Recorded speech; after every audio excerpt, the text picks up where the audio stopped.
Hello everyone. हम SSC की question की सीरीज में अगला क्वेश्चन देखते हैं। इसमें हमें पूछा गया कि प्रिंसिपल क्या होगा। रेट ऑफ इंटरेस्ट हमें 12.5% दी हुई है और टाइम टेकन 3 इयर्स दिया हुआ है। और सीआई यानी कंपाउंड इंटरेस्ट और सिंपल इंटरेस्ट का जो डिफरेंस है वो 12.50 दिया हुआ है। तो वी नाउ दैट हम जानते हैं कि ऐसे क्वेश्चनों को करने के लिए हम जानते हैं कि 12.5% को हम फ्रैक्शन में 1/8 लिख सकते हैं। अगर मैं 1/8 का अगर क्यूब करूँ तो 512 निकल कर आएगा। अगर मैं 512 का 1/8 करूँ तो 64 निकल कर आएगा। फिर 1/8 करूँ 64 निकल के आएगा और फिर 1/8 करूँ तो 64 निकल के आएगा। अब इससे पहले ये ब्याज दिया हुआ है तो इसका 1/8 कितना होगा 8 होगा। अब इससे पहले हमें दो ब्याज दिए हुए हैं तो इनका 1/8 कितना होगा 8 और इससे पहले भी हमें ये ब्याज दिया हुआ है तो इसका 1/8 1 हो जाएगा। तो ये तो निकल कर आया है अपने पास सिंपल इंटरेस्ट और ये टोटल निकल कर आया है अपने पास कंपाउंड इंटरेस्ट। अब हमें कंपाउंड इंटरेस्ट और सिंपल इंटरेस्ट का डिफरेंस दिया हुआ है तो क्यों ना हम इस डिफरेंस के नीचे इस डिफरेंस को रख दें। तो ये डिफरेंस कितना है यहाँ पे 25 है। 25 से इसको कैंसिल आउट करने पर और 512 से मल्टीप्लाई करने पर हमारे पास प्रिंसिपल आ जाएगा। तो इस प्रकार से हमारे पास 256 रुपये प्रिंसिपल निकल कर आएंगे। इसी में अगला क्वेश्चन ये कह रहा है कि 8% और 15% और 12% का सक्सेसिव डिस्काउंट क्या होगा। तो वी नाउ दैट हम जानते हैं कि 8% की फ्रैक्शन वैल्यू होती है 2/25। अगर 25 पे मैंने 2 का डिस्काउंट दिया तो वस्तु को 23 में बेचा है। उसी प्रकार 15% की फ्रैक्शन वैल्यू होती है 3/20। अगर एमआरपी 20 है 3 की छूट दिया है तो वस्तु को 17 में बेचा है। उसी प्रकार 12% की फ्रैक्शन वैल्यू होती है 3/25। अगर एमआरपी 25 है 3 की छूट दी है तो वस्तु को 22 में बेचा है।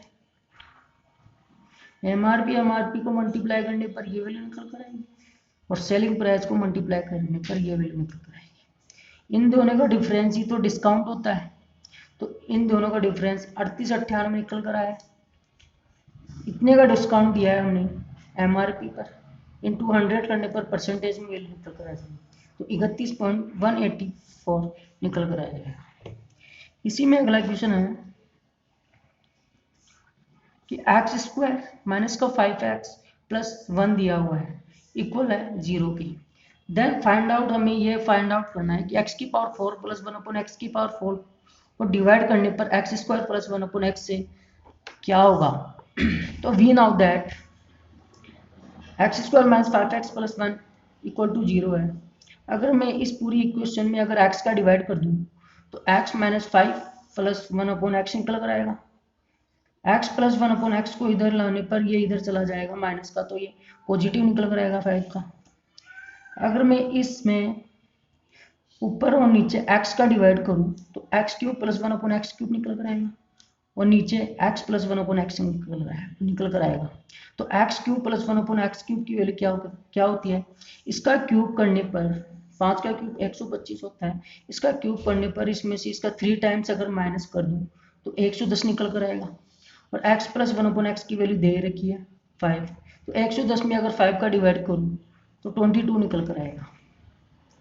इसी प्रकार अगला क्वेश्चन कहा गया है the list number which is exactly divisible by 5, 6, 8, 10 and 12 is. तो वह छोटी से छोटी संख्या क्या होगी जिसमें इस संख्या का डिवाइड पूर्णतः चला जाए। तो वी नाउ दैट हम जानते हैं कि ऐसे क्वेश्चनों को करने के लिए हमें इनको फैक्टराइजेशन कर लेते हैं। तो 6 इंटू 2 लिखा जा सकता है 12 को, 8 को 4 इंटू 2 लिखा जा सकता है और 5 तो है ही और 10 को 5 इंटू 2 लिखा जा सकता है। तो 6 इंटू 2 यानी 12। अब इसमें हमें 2 भी दे रखा है 2 भी दे रखा है। 5 दो बार 5 है एक बार 5 को यहाँ मल्टीप्लाई करने तो 120 यहाँ पे एलसीएम निकल कर आएगा इन सब का। तो वो हाईएस्ट जो लोएस्ट जो कॉमन मल्टीपल होगा वो 120 होगा, जिससे ये संख्या पूर्णतः डिविजिबल होगी। इसी में जो अगला क्वेश्चन है वो ये कह रहा है कि कोई सर्कल दे रखा है, ये कोई उसकी टेंजेंट है और ये कोई कोड है। अब हम जानते हैं कि टेंजेंट और कोड के बीच बना कोण अगर ये 70 डिग्री है तो इसके अल्टरनेट सेगमेंट पर भी ये कोण 70 बनेगा। तो हमें यही तो कोण पूछा गया है।